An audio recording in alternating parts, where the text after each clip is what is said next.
አይናችን ነሽ ማርያም አንቺን አይንኩብን የተዋህዶ ልጆች እንወድሻለን። ቤተክርስቲያን በአፄ አምደ ጽዮን ዘመነ መንግስት ነው የተተከለች። ቤተክርስቲያኗ አፈራርሳ ትገኛለች። አዎ እንግዲህ እንደተባለው እንግዲህ እቺ ታላቅ ደብር ቀደም ሲል የነበሩት ያለፉት አባቶች ሲነግሩን በ1334 ዓመተ ምህረት ነው የተተከለችው በአፄ አምደ ጽዮን ዘመነ መንግስት። እና የዛን ጊዜ ታላቆች አባቶች እቺን ደብር ሊተክሉ ሲሉ በአንድ ላይ ተሰብስበው ከሁሉም በፊት እቺ ተራራዋ እቺ ትልቅ ተራራ በመሆኗ ከሁሉም በፊት ፀሐይ ከተራራዋ ላይ ስለወጣ ከዛች ላይ ፀሐይ ወጣባቱ ላይ ብራ ከሆነችው ከዛች ላይ ወስዳችሁ ተከሏት ብለው ቀደም ሲል የነበሩ አባቶች ይህንን ብለው ያው እንድትተከል ሆናለች።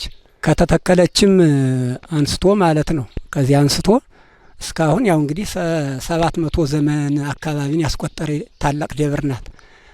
ይህም ሆኖ እያለ አሁን ከሷ ሰበክ 4 ደብር ተተክሏል እና አሁን ህዝቡም እሷ ከተራራው ላይ በመሆኗ ወደተ ካሉት ሌላ ደብሮች በመተከላቸው ያው እሷ ወደ ኋላ ሳትሰራ እስካሁን የቆየችበት ምክንያት ህዝቡ ወደ መስኩ በመሆኑ ነው። እና ስለዚህ አሁን እነዚህ አባቶች ስለመጡልን ደግሞ ፈቃዱ ሆኖ ደግሞ ለመፈጸም ለመስራት ብታበቃልን ነው። በሰበኳ ውስጥ ያሉት ህዝቦች በመተባበር በገቢያም ደግሞ የተወሰነ ደግሞ እየለመነ ከዚህ አሁን እዚህ አድርሰናል። አሁን እዚህ አድርሰን ግን አቅም ስላቃተነ ነው ወደ እናንተ ልናቀርብ የቻልነው ማለት ነው። የሷ ታሪክ ሰማይ ብራና ቢሆን የሚወርደው ውሃ ቀለም ቢሆን አያልቅም። ታምሯ ገድሏ ብዙ ነው።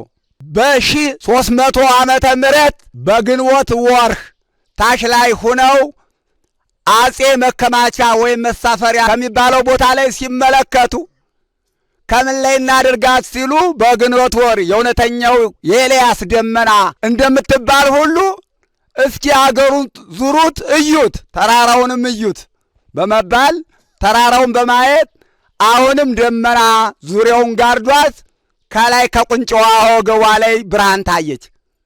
ይቺ ታምረኛ ታቦት ብርሃን ዘእምብርሃን የተባለች እውነተኛ ስለሆኑ ከዚያ ከበራይቱ ላይ ተከሏት ተብላ ተተክላ ትኖራለች። እንግዲህ እቺ ቤተክርስቲያን ስትተከል በቄስ በዲያቆን ለተሰራዩ አንዱ ሀብታም አንዱ ድሃ ሆኖ አንዱ ሽምብራ ሊዘራ ሲወርድ ድሃው ሽምብራ አጥቷል። አይ እንግዲህ አንተ ድሃ ነህ አንተ መሬት ጨምሬ እኔ ያርሰዋለሁ አለ ሀብታም።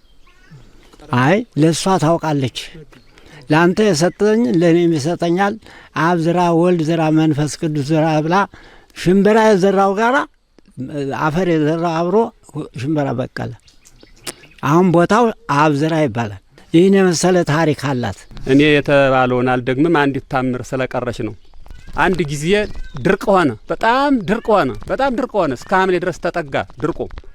ከዚህ በኋላ ሁለት አባቶች አንደኛው ቄስ ሰንደቁ አብተው ይባላሉ፣ ሁለተኛው ቄስ በርሻ ይግዛው ይባላሉ። እነዚህ ሰዎች ሁለቱ ንጹህ ህዝቡንም ሰብስበን እናርግ በንጽህና እስኪ እንጸልይና የሚደረገውን እንይ ብለው እለት የሰኔ ማርያም እለት ህዝብ ቤተክርስቲያን መጥተው እስከ ጊዜ ድራሽ ጸሎት ሲጸልዩ ቆይተው 400 ምህላ አድርገው ሲጸልዩ ቆይተው ደክሟቸው ሲያርፉ ከዚያው ላይ እንዳሉ ዝናብ ወርዷል። ከዚያው ላይ እንዳሉ ህዝቡን እንደዚህ አድርገው ገላግለዋልና ታምሯ እንደዚህ ያለ እየተገለጠ የቆየ ደብር ናት። በአዲስ ዘመን በሊቦ ከምከም ወረዳ ብራ ማርያም ትገኝ ደብር ናች። በ2004 ዓመተ ምህረት ተጀምሮ ግንባታው እዚህ ቦታ ደርሷለኝ። ሀዚ የደረሰውም ማህበረሰቡ ካቅሙ በላይ እስከሆነ ድረስ አለ አገልግሎት ራሱ የሌሊት ወፉ አገልግሎት ሊሰጠን አልቻለም። ስለዚህ ህንጻው እስከዛሬ ድረስ ማለቅ በሚገባው ሊያልቅ አልቻለም አቅም በላይ እስከሆነ ድረስ። ስለዚህ የእርዳታ እጆቻችን አግዙን እርዱን ላለው በመቤቴ ስም።